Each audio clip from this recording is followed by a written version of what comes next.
Hey guys, this is National Master Kevin Yang back at it with another video. So remember I was telling you about this game against Runinja where the queen side is closed, the center is closed. So what do? Now you can attack on the side that you are orienting your pieces toward. And to me, that was the king side. So after queen e8, now you can see that Runinja or RU Ninja is on a defensive struggle. I play king d2 to number one, just get my queen around and sort of say, you know what, queen here, knight g3, let me break through with h5 one day. So after f5, I said, I'll take that. But I could have also played queen g1, just said I'll reinforce the sky, but I'll also play h5. So after g takes, e takes, I play h5, g takes h5, I bring my knight, I continue to bring my pieces, and you'll see that now I'm no longer guarding these guys because I'm going full force into the king side. And so queen e8, knight f6, just utilizing this pin. So now rook has to take on f6, e takes, queen takes a4, and now I play king e1, just bringing the king around to the safe side. And now h takes, knight takes, and the finish with bishop d2 is spectacular. Just threatening queen e8, checkmate, but also threatening the queen at the same time. So this is a puzzle finish, and really the attack just flew by so quickly. So what can we learn from this game? Well, number one, we can learn that I guess the best chance for black here was to en passant and just keep the position open, because you saw that in the game all my pieces were oriented toward the king side. And you'll notice that I purposely tried to keep these pawns like this, just to create a barrier for black to not be able to break through. And that's exactly what happened. I started attacking on the king side here, but these three guys were a force that which could not be broken. So using that, I sort of took those words to heart and just continued pounding on the king side, and eventually I won. So on to the next game of Runinja. This one was a phenomenal game played by RU Ninja. This is probably the game where I was lost about 90% of the time. So if you want to know how to beat me, you can. I'm just saying, I am beatable. I'm completely beatable, and RU Ninja showed us in this game that I'm beatable and that I'm completely, I'm prone to mistakes. I'm open myself. So after c5, I'm not doing much. I'm developing my pieces, and after b5, just bringing my bishop out. And here I play the move knight d5. Now, you might be like, well, you moved twice in the opening. Why'd you do that? Well, to me, the value of a bishop in an open game was just all I felt in this position.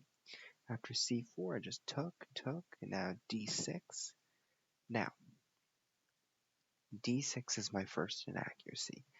Why? Because after c takes b5, a takes b5, queen b3, now all of a sudden this guy looks very clumsy. And with the addition that the queen behind it is not defended, it's bad. Let's just put it that way. It's bad. So, fortunately, RU Ninja did not go for this continuation. Played queen b3 instead. I was allowed to play b4. Now here, RU Ninja made a very interesting sacrifice. I didn't get much time to think about it. I just took on c5. Pawn takes, queen takes, and at this point I was very happy because this pawn looked weak, lonely, and sad. But after rook a1, I started to notice the difficulties I was having. After queen a7, I was thinking, what if white played rook c7, right? And if I played queen a5, what would happen if white played knight c4? Let's say I played queen b5, right? Oh my god, I'm not sure if I like that. Like, for example, there's knight d4 maybe. Maybe there's even rook e1, just protecting the bishop. I didn't know if I was playing this. So essentially, I was like, I wanted to check it out. If you take my pawn, that's okay, but I'll go with it. In this game, knight g5, and I was shaken. I was very, very worried. And at this moment, I was sort of like, you know what? If I lose my first game, I lose my first game ever. So I played e6, and I was like, well, this is what I calculated. Knight takes, pawn takes, queen takes, king h8, rook takes, bishop takes, queen f6, king g8, bishop c4. And I was like, that's mate, buddy. So I was like, no, I know that's going to happen, but I don't know what else to do. And in fact, somehow I missed the move. The bishop f6 actually works, but I didn't see it. There was actually knight takes f7, and after rook takes f7, there's rook takes f6 followed by rook c7, I believe. So even after rook takes f7, bishop c4 maybe, but after knight c6, it's all very weird and chaotic. I didn't calculate all that. The only thing I saw in the Simul, because I was dealing with so many other games, was I saw the move e6. That was my just instinct. But upon further inspection, there is an even better move here. And the move here is the move bishop to c3. Now you might be like, what? What? You're just giving away your bishop, right? No. This move also serves as a very great defensive resource. As you can see, the computer is shouting out, queen takes e3. Bam, bam, bam. And the most important part is getting to take the knight. So after, let's say, king h2, well, there's even queen takes e2, but to be safe, you could just take on g5. So rook f2 is going to lead to queen takes g5, and there's no longer that big of a threat on this f7 pawn. So obviously, if I found that in the game, I would have been much better off. I would have been not losing like I had, but after e6, I'm completely losing. Knight takes e6. Now, you'll notice that the computer also gives the moves rook takes f7, rook c7.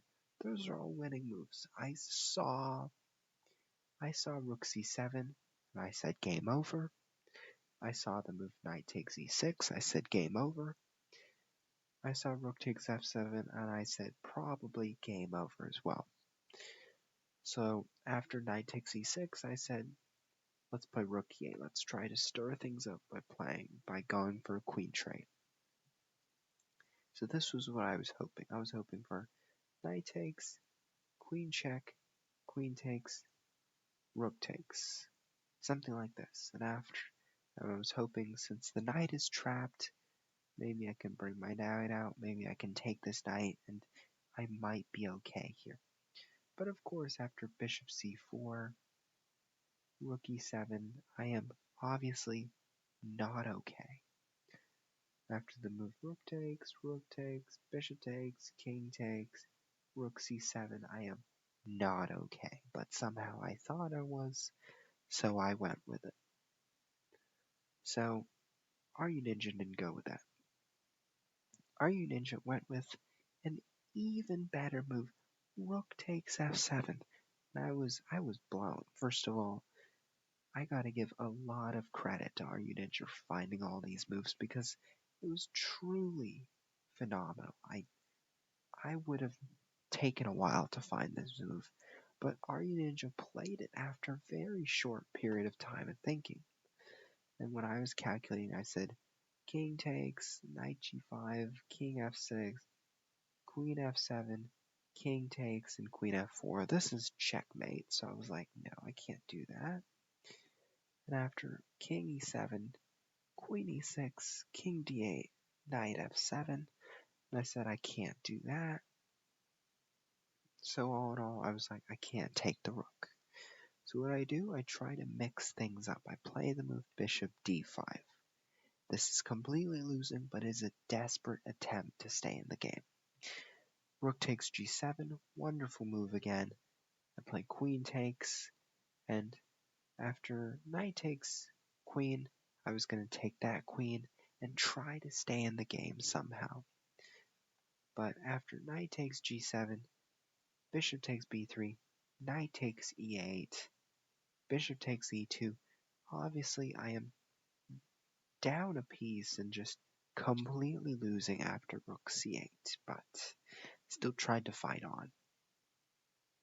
So instead, queen takes d5, and now I play queen d7, bishop c4, another wonderful move, rook a7. At this point, Runinja could have won the game spot on with the move knight c7. After the move, queen takes, bishop takes, king f8, knight takes e8, king takes e8 leads to rook c8. And you'll see that white is going to be up 2 pieces.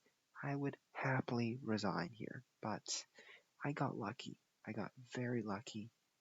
Instead, Runinja played knight g5, and after a trade, you'll see that now I have 2 rooks and a knight for 2 knights, a bishop, and a pawn.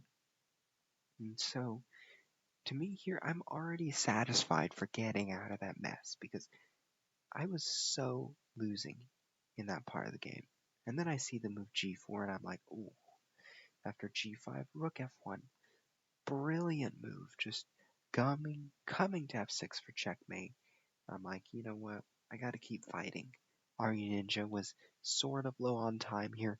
I was low on time. I just sort of fought till the end. You'll see that here, all I'm doing is I'm making moves that make sense to me and just playing moves for the sake of trying to get Runinja to run low on time.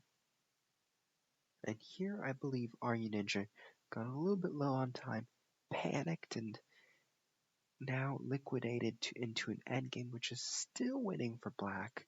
But after knight c4, all of a sudden, I attack this pawn on a2. I capture it, and now I use this passed pawn as a decoy to go for white's pawns.